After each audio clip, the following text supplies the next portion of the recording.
আসসালামু আলাইকুম। দিনাজপুরে আমার হাজব্যান্ডের গেস্ট হাউসটা আপনাদের সাথে শেয়ার করতে চলে আসলাম।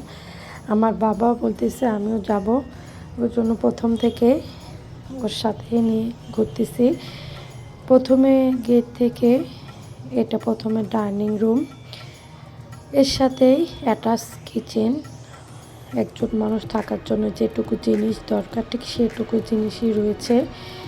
আমি প্রত্যেকবার ডিসেম্বর মাসে মেয়েদের পরীক্ষা শেষ হলে এখানে চলে আসি, যেহেতু আমার হাজব্যান্ড এখানে জব করে আর প্রতি সপ্তাহে ও বগুড়া থেকে দিনাজপুর যাতায়াত করে। আমি এখানে ফ্যামিলি শিফট হইনি, কারণ আমার ছেলেমেয়েরা সব বগুড়ায় পড়াশোনা করে, যার কারণে আমার হাজব্যান্ডই কষ্ট করে প্রতি সপ্তাহে দিনাজপুর থেকে বগুড়ায় যায়। আমি শুধু ডিসেম্বর মাসে এখানে বেড়াতে আসি। এই পুরো রেস্ট হাউসটা সরকারিভাবে বরাদ্দ দিয়েছে।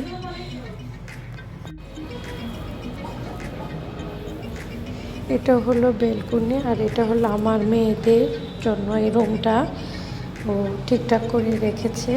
আর এই রুমে আমার মেয়েরা ঘুমাবে। আমি শনিবার রাতে এসেছি, মাত্র 4 দিনের জন্য এসেছি, যেহেতু আমার মেয়ের সামনে এসএসসি পরীক্ষা দেবে, সেজন্য বেশি থাকবো না।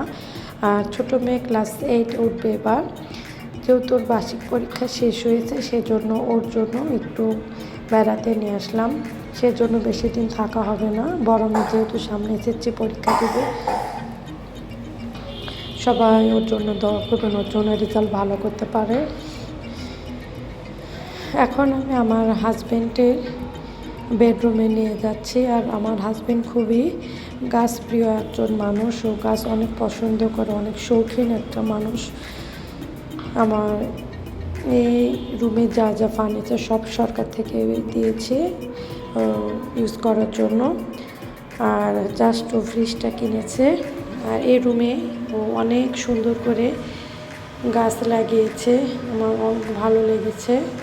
যদি আমি বোটানি থেকে পড়াশোনা করেছি, গাছটা আমি ততটা যত্ন করতে পারি না, যতটা যত্ন করে। ও অনেক গাছ পছন্দ করে। ছোট্ট একটি অ্যাকোরিয়াম, সে মাছকে সবসময় খাবার দেয়।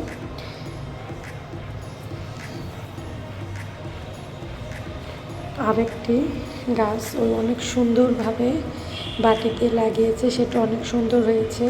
ওই আসলে অনেক গাছ পছন্দ করে, অনেক সুন্দর করে প্রতিটা জায়গায় গাছ লাগিয়েছে, সেটা আমি আপনাদের সাথে শেয়ার করলাম। আর এটা হলো অ্যাটাচ বেলকুনি। আর এখানে